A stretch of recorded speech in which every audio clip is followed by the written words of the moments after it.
Go to almost any lake or river on a warm day and you'll see them there, behind a boat, holding onto a rope and gliding across the water. People out having fun. Or maybe it's you looking back with a smile on your face as you savor the sensation of flying across the surface of the water. The first person to strap on a pair of boards, tie a rope to a boat, and attempt to ski across the water didn't realize the effect it would have on the world. Millions of people around the world now ski, ride, and surf behind boats and at cable parks for the sheer joy of it. And some will push the limits, turning, tricking, jumping, racing, spinning, flipping, grabbing, grinding, flying, and even skiing with no skis at all.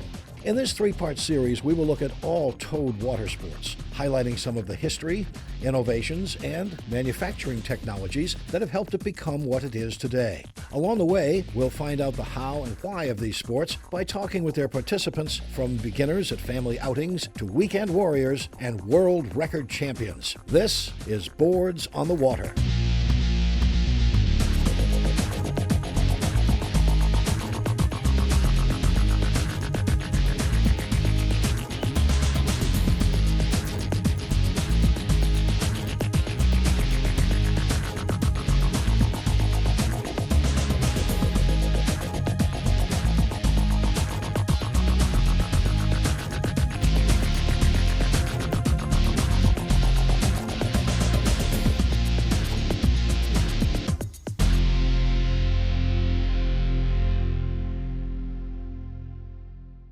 Who was the first person to invent water skiing? Well, the French thought that they had invented it, along with flying and the telephone.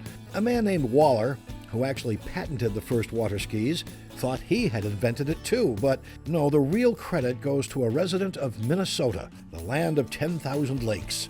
On July 2nd, 1922, on Lake Pepin, Minnesota, 18-year-old Ralph Samuelson was the first person ever to ski on water.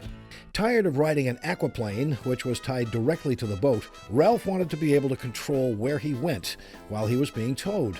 His first attempts to ski using a couple of barrel staves and then a pair of snow skis both met with failure.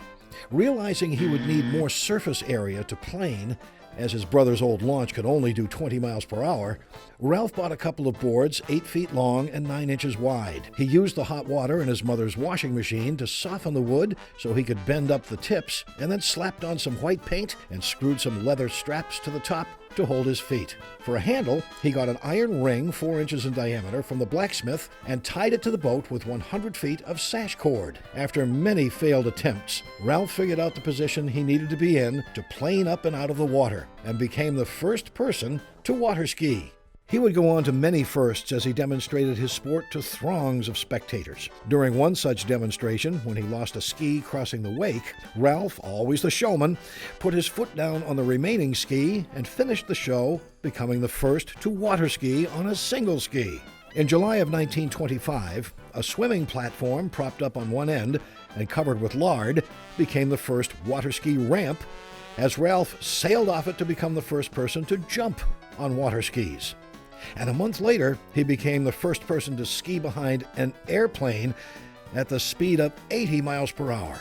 After a few years of doing the sport he had created, Ralph went on to pursue other interests and left water skiing behind. He never even bothered to patent his creation. Here, the earliest pair of water skis in existence are actually Ralph's second pair, which he made after breaking the first pair jumping a wake.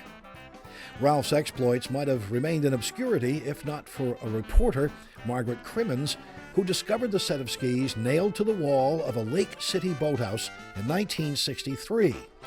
After she published a series of articles, the AWSA researched the claim and, in 1966, acknowledged Ralph as the father and Lake City on Lake Pepin as the true birthplace of water skiing.